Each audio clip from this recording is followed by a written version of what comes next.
¿Estás? Buen día. Buenos días, ¿cómo están ustedes? Bien, muy bien. Bueno, padre, gracias por la disponibilidad. Estos días sabemos que todos los colegas te están llamando, está saliendo por todos los medios. Gracias por este tiempo para Radio María Argentina. Primero, padre, antes de entrar en las consideraciones que tienen que ver con el derecho canónico, tu mirada acerca de lo que ha pasado en estos días en el medio de la Pascua del Papa Francisco.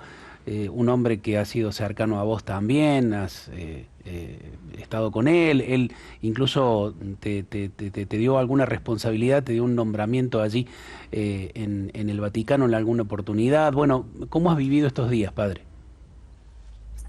Bueno, primeramente uno siente dolor, ¿no? Por la Ujú. pérdida de alguien que es querido, ¿no? Que es querido porque era un padre para todos nosotros, ¿no? Además era argentino y creo que eso Mm. dio una mayor cercanía, este, por lo cual lo primero que uno siente es dolor como la pérdida de cualquier ser al que uno quiere, ¿no?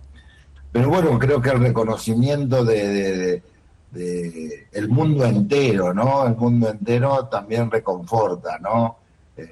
A veces aquí, cuando uno tiene algo en casa, no lo valora tanto, ¿no? Mm. Cuando es propio, no lo valora tanto. Y creo que lo que ocurrió estos días nos dio un poco de atención, digamos, ¿no? De lo que ha significado el Papa Francisco y de lo que va a Mm. significar la historia, no más allá del dato, porque cualquier papa pasa a la historia, pero él va a pasar a la historia por su obra, por su magisterio, por su cercanía, por su apertura a la iglesia, y creo que a todos los católicos nos reconforta, ¿no? Lo que él ha hecho no solo por la misma iglesia, Adintra, sino también en relación a los pueblos, en relación a la paz, en relación a la relación con las naciones. Creo que todo esto es muy, muy importante. Después de todo lo sucedido, padre Daniel, ahora se vienen unos días que están marcados por el derecho canónico. Ya se estableció la fecha, esta mañana se determinó el 7 de mayo. ¿Cómo comienzan estas actividades? Sabemos que hay reuniones de cardenales, ¿no? Bueno, en parte comenzaron, porque lo primero son llamado a las congregaciones generales, en la que puede participar cualquier cardenal, más allá de la edad que tengan, ¿no? Y ahí se comienzan precisamente la fecha se trató también en estas congregaciones generales, digamos, ¿no? La que pueden participar todos los cardenales. Después comienza la segunda etapa, en la que solo pueden participar los cardenales que tienen menos de 80 años, ¿no? Esto está establecido en una carta del Papa, una carta apostólica, sobre la elección del romano pontífice. Si buscamos en el Código de Derecho Canónico, vamos a ver que prácticamente no hay nada, solo que los cardenales tienen uno de los principales misiones es la de elegir al Papa, ¿no? Pero eso se encuentra en Universi Dominici Gregis, que es el pastor de todo, o el pastor de la iglesia, digamos, es el nombre en español. Y ahí está detalladamente estipulado en esta ley canónica cómo se debe elegir el romano pontífice, ¿no? Ya se ha dado el primer paso, que es la convocatoria, que es el día 7, como bien decían ustedes. Ese día habrá una serie de actos, una misa rezando precisamente por que el Espíritu Santo los ilumine en la elección del nuevo pontífice. Se hacen después los juramentos de guardar secreto, y por lo cual ese día hay solamente una elección. El primer día vamos a tener una sola elección, al final de la cual seguramente habrá fumata negra o blanca, dependiendo. Es improbable que en el primer día salga elegido el pontífice, ¿no? Y a partir del segundo día comienzan ya las elecciones ordinarias, por decirlo de algún modo, 2 por la mañana y 2 por la tarde. ¿Cómo se realizan, padre, estas votaciones que vos decís, bueno, a partir del segundo día, dos por la mañana y dos por la tarde, si es que son necesarias, porque por ahí a lo mejor en la primera del segundo día, incluso antes, en la única que se hace el primer día, podemos tener, pero bueno, no ha ocurrido. Digo, los cardenales van y votan y ponen un papelito en una urna, una cosa así. Contanos, por favor. Sí, sí, está sumamente estipulado, digamos, ¿no? Es detallado cómo se debe hacer, pero bueno, para que la gente lo comprenda y no aburrirles con toda la normativa, digo, las papeletas ya se están preparadas, incluso hasta el tamaño, ¿no? Claro. Dice la norma cómo debe ser, un tamaño rectangular, de manera que se pueda doblar en dos partes, ¿no? Para que no haya posibilidad de que se vea el nombre, ¿no? La deposita cada cardenal en una especie de urna o como un cáliz grande, suele ser más la forma, ¿no? Y hace la promesa ahí de que elige al romano pontífice, ¿no? Y van pasando de a uno en esa elección. Antes se han elegido los cardenales que escrutan, ¿no? Que son aquellos que se encargan de contar las papeletas para que coincida el número de papeletas con el número de cardenales, ¿no? Y el número tiene que ser de 2/3 de la votación para que esté elegido el romano pontífice. Si después de, creo que son 24 elecciones, me parece, si no me falla la memoria, o 3 de 7 seguro, se cambia esa mayoría a una mayoría simple, que es la mitad más uno. Normalmente no ocurre porque tiene que ser 7, un día de retiro espiritual, 7 elecciones, día de retiro espiritual. Seguramente que antes saldrá, digamos, ¿no? Y establece que nunca sea sin la mayoría simple, que sería el más votado, ¿no? Porque la última elección, después de esta que les digo, es solamente entre los dos más votados. Creo que es importante saber que es el único modo de elección, no hay otra forma, ¿no? No puede aclamarse, no puede alguien presentar, ¿no? Sino que la Constitución establece claramente que debe llegarse a la elección del Papa por medio de este sistema de votación. No hay ninguna situación en la que permitiera cambiar, que en otro tipo de elecciones de asociaciones, en la iglesia lo permiten. Alguien puede aclamar, propongo a tal, estamos todos de acuerdo. Aquí la Constitución lo prohíbe. Se debe llegar por este sistema de votación. Bien, estamos en una época de tecnología. Yo quería preguntarle, Padre Daniel, el tema de la comunicación de los cardenales hacia afuera. ¿En qué momento los cardenales no pueden tener contacto, podríamos decir, con lo que afuera o informar desde adentro hacia afuera? Bueno, inmediatamente que ingresan al cónclave, cuando ya se ingresa al cónclave, ya no pueden tener ningún tipo de comunicación, ¿no? El ingreso comienza con la misa y desde ese momento comienza, digamos, la no comunicación con el exterior, ¿no? Si bien, como le dije, acto seguido de la misa es la promesa de guardar secreto, que prometen guardar secreto no solo en el cónclave, sino de modo permanente, para siempre, de todo lo que ocurra allí, ¿no? Igual está previsto en las normas la revisión de técnicos del lugar para que no haya micrófonos o cámaras, y para los cardenales tendría excomunión, digamos, violar estos secretos, digamos, ¿no? O de alguna manera comunicar cosas con el exterior. Obviamente eso hace que tengan que dejar su celular fuera, ¿no? Claro. Porque aunque es un elemento personal, es casi el más poderoso para la comunicación exterior, ¿no? Eso, perdóname, eso te iba a preguntar justamente para reafirmar la importancia de esto. ¿Hay una norma explícita que hace referencia a los teléfonos celulares o es general, digamos? No, la norma hace referencia a todo medio de comunicación, que es más amplia, con lo cual incluye, sin ningún lugar a duda, el teléfono celular, que puede filmar, que puede prenderse y alguien puede escuchar, que puede grabar, digamos. Claro, claro. Eso. O sea que en la práctica, y con esto quiero poner un poquito de gracia, los que tenemos, por ejemplo, desde hace muchos años el teléfono del cardenal Rossi, que lo conocíamos cuando era el padre Rossi, no le vamos a poder, padre, un abrazo grande, no lo va a ver al mensaje. ¿Cómo va todo? Ahí se corta. Justo se cortó, a ver si ¿Viste? recuperamos. Dios sabe por qué lo corta. Ahí está. Bueno, muy estamos. interesante, ¿no? A pesar de que nuestro corazón sigue con ese recuerdo con el Papa Francisco, sabemos que esto debe continuar.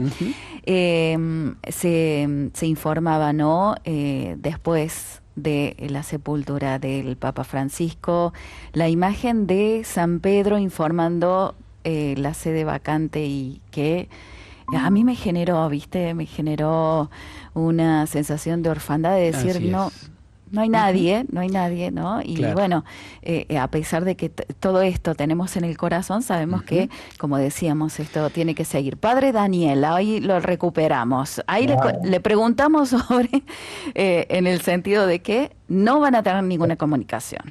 No, justo le comentaba como si llama al cardenal Rossi, digo, no le va a atender, porque si la atiende queda excomulgado, queda delatado. Claro. Y si él nos llama, tampoco lo vamos a atender, para que no sea excomulgado. No es él, si llama, no es él. Bien.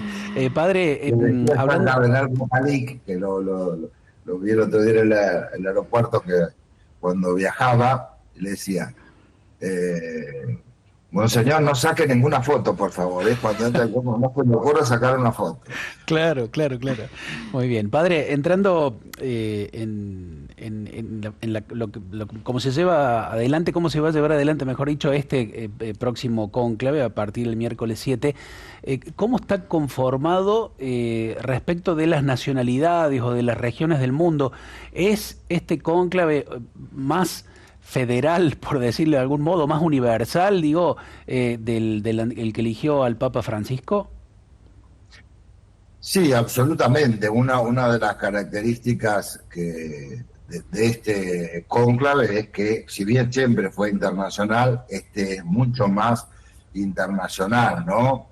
Con la presencia por primera vez de cardenales que nunca habían tenido representación, por así decir, de estos países, ¿no? Digo, Paraguay no había tenido cardenal, Uruguay no había tenido cardenal, algún lugar de África también, Oceanía, lugares en los que el Papa quiso realmente que explícitamente, ¿no?, que estuvieran presentes, lo cual hace que ciertamente la elección también esté influida por ese aspecto, positivamente, digamos, ¿no? Pero tal vez lleve un poquito más conocerse entre sí muchos cardenales, ¿no?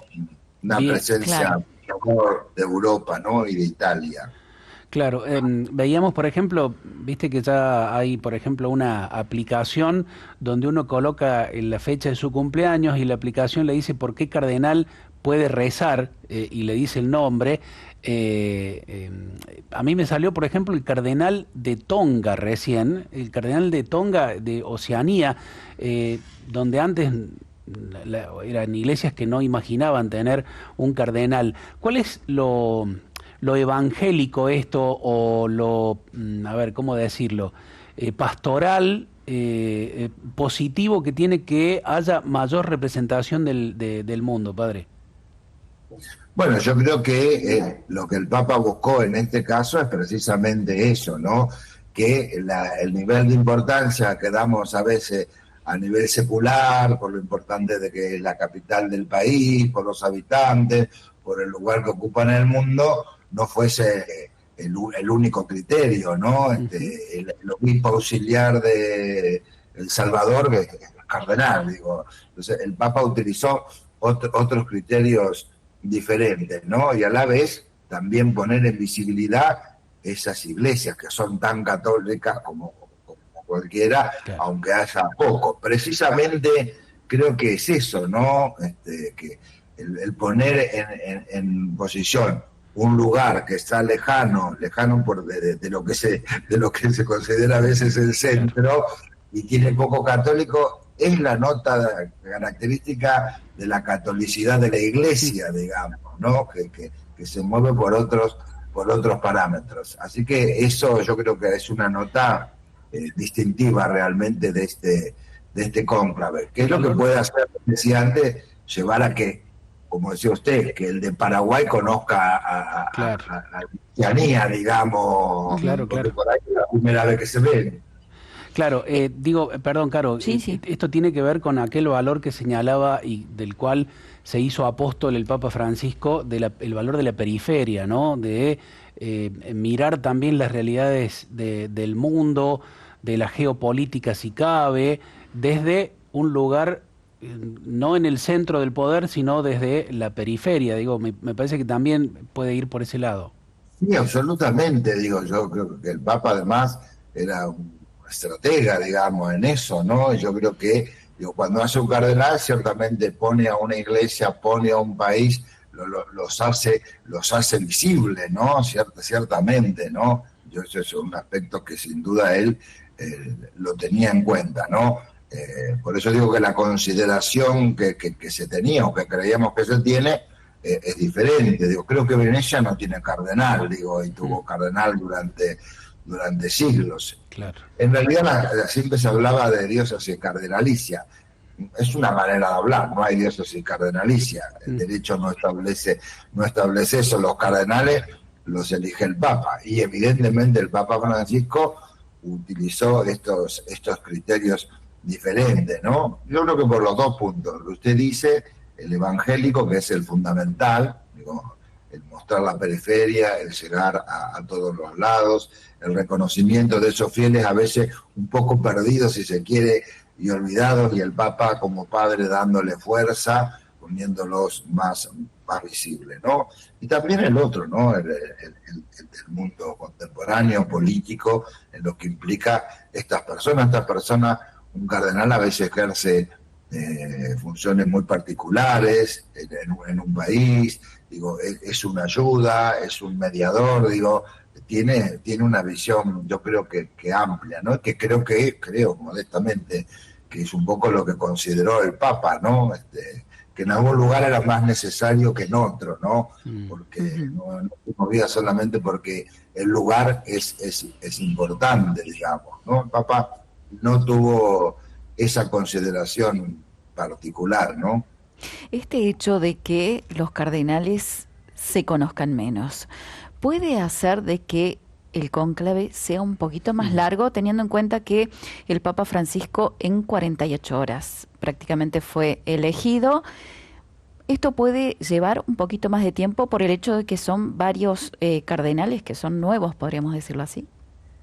Sí, podría, no una barbaridad como a veces la gente puede llegar a pensar, ¿no? Digo, ciertamente que podría ser, porque muchos, digo, han sido creados en este tiempo, entonces Claro. ocurre que podría llegar realmente a no conocerse. Muchos han ido a las congregaciones generales de estos días, que son para eso. O sea, legítimamente, digamos, ¿no? Dice, ¿y van a hablar? Sí, van a hablar, sí. ¿Y van a hablar sobre quién van a elegir? Absolutamente. No está prohibido, está elegido hacer campaña a sí mismo, digamos, pero hablar tienen que hablar, digo, de la manera qué iglesia queremos, qué persona tiene estas cualidades para esta iglesia actual que necesitamos. Eso no está prohibido, es la función que ellos tienen. Aún en estas congregaciones generales que participan los cardenales que tienen más de 80 años. Claro. No, que no son pocos, son otros 100, digamos, ¿no? Claro. Que también pueden influir, aunque después no van a poder votar. ¿Y se sabe, padre, si están participando mucho estos cardenales que no van a votar, después no van a participar? Yo creo que están llegando ahora más. Primero, segunda congregaciones, vi que había menos, digamos, Sí. ¿no? Y muchos eran más bien de la ciudad de Roma. Pero tampoco esas son las más importantes. Las más importantes son ahora, porque Claro. las primeras son de tipo organizativo, precisamente todo lo que hace a la muerte del Papa, digamos, Claro. ¿no? La organización del funeral y demás. Ahora estos días cuando empieza un poco la parte más referida propiamente a la elección, digamos, ¿no? Que es un poco lógico, después de haber hecho ya el entierro del Romano Pontífice, digo, no es lógico que antes esté arreglando el tema del sucesor, sino que lo primero es despedir dignamente al Papa. Claro. Padre, hay una pregunta que tiene que ver con esto de hacer una especie de catequesis, sobre todo aquí en Radio María, ¿no? Sobre lo que implica el cónclave. No para ponerlo en un ámbito de la divinidad, pero tampoco para desacralizarlo absolutamente, porque claro, en este tiempo, cada vez que uno habla con un colega que no tiene alguna vinculación de fe, lo primero que hace mención es a la película Cónclave que se ha dado en este tiempo, y se habla, bueno, de todas las maniobras que suele haber, que ha habido en la historia y esto. ¿Cuál es el espíritu? ¿Cuál es que dice la fe de la Iglesia acerca de lo que ocurre allí en el cónclave? ¿Cómo creemos que el Espíritu Santo actúa sobre las conciencias de los cardenales que tienen esta vocación o este llamado del Señor de tratar de elegir a un sucesor de Pedro que haga y lleve adelante una iglesia según la voluntad de Cristo? Bien, creo que lo importante es esto que usted señala primero, ¿no? No es la elección del jefe del Estado del Vaticano, es la elección del sucesor de Pedro, vicario de Cristo, obispo de Roma. Eso es lo primero. Consecuentemente, es el jefe del Estado del Vaticano, pero no elegimos a un jefe de Estado. Bien. Los cardenales no eligen a un jefe de Estado, eligen al sucesor de Pedro. Creo que eso es lo fundamental, más allá de la influencia que tenga como líder mundial. Pero lo primero es el gobierno en el sentido jurídico pleno, digamos, ¿no? De el triple mono, ¿no? De gobierno y de pastoreo de la Iglesia. Eso es lo fundamental, que creo que se tiene en cuenta, ¿no? Aunque la película y otros a veces medios señalan otros aspectos, porque es el más que conocen, porque es el que aparece, o a veces el que vende más, digamos, ¿no? Pero para lo fundamental en los cardenales es eso, y yo creo que tienen plena conciencia de eso, ¿no? Digo, todos los últimos papas que hemos tenido han sido extraordinarios, ¿no? Creo que uno no puede dudar ahí de que el Espíritu Santo obra y que los cardenales realmente actúan con recta conciencia, digamos, ¿no? Eso yo no tengo... Digo, no, creo que es realmente así, ¿no? Y que para nosotros es el padre el pastor de nuestra iglesia, ¿no? Y la misión en estos días es la de rezar para que el Espíritu Santo ilumine a estas personas que también, como usted dijo, habló de la conciencia, ¿no? También tienen que dejarse iluminar en su conciencia con el Espíritu Santo. Pero digo, no debemos demonizar tampoco, o sea, el hablar entre ellos, el pensar uno o el otro, eso es el medio en que el Espíritu Santo actúa, digamos. Claro. No es que se encierran ahí, no hablan entre ellos, van a rezar, no se hablan, votan y el Espíritu, digo, ese no es el modo, ¿no? Pero no perder, me parece importante lo que usted dice, no perder el centro. Claro. Padre Daniel, te agradecemos, perdón, Caro, no sé si tenías alguna otra pregunta. Te agradecemos muchísimo todo lo que has compartido. Por supuesto, nos seguimos en oración por el Papa que el Señor nos va a dar. Y nuevamente, gracias por todo lo que has hecho en este tiempo y que vas a seguir haciendo. Un abrazo. Muy bien.